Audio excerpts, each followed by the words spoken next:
I'm Charles Bankhead of MedPage Today, reporting from the American Urological Association meeting in Washington. Radical prostatectomy appears to offer effective and durable treatment for men with locally advanced clinical stage T3 prostate cancer, a group for whom no clear-cut standard of care has existed. During follow-up for as long as 20 years after surgery, a high percentage of patients still had effective disease control. Dr. Jeffrey Carnes of the Mayo Clinic in Rochester, Minnesota, elaborated on the findings and their implications for clinical practice. What do you see as the key implication or interpretation of those findings? What do they mean in terms of clinical practice moving forward now? Well, we definitely have seen a stage migration with prostate cancer through the course of the PSA era. These patients, the cohort of patients we looked at was the beginning of the PSA era in 1987, followed for a decade, and then we stopped in 1997 because we wanted long-term follow-up on these patients. We still continue to see clinical T3 disease now, or locally advanced prostate cancer that we feel is outside the prostate.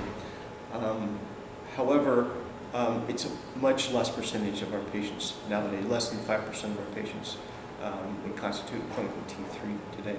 But it's seen around the world, especially in regions that don't have a lot of PSA infiltration into their society.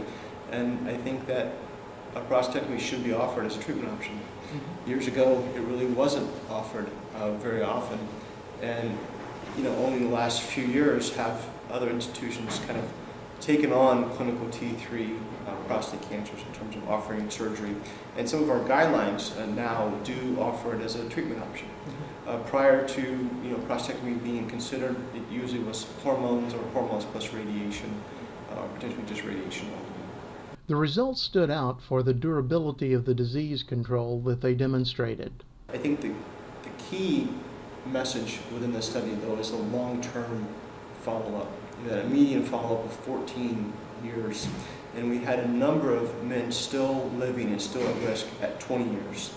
And we had an estimate of an 80% cancer-specific survival, which is really fantastic for a potentially extraprostatic cancer that now have follow-up up to 20 years. So it tells us about both our selection criteria. We're obviously selecting men appropriately for the surgery, even within the T3 group, because they're still living at 20 years. From the American Urological Association meeting in Washington, I'm Charles Bankhead, MedPage Today.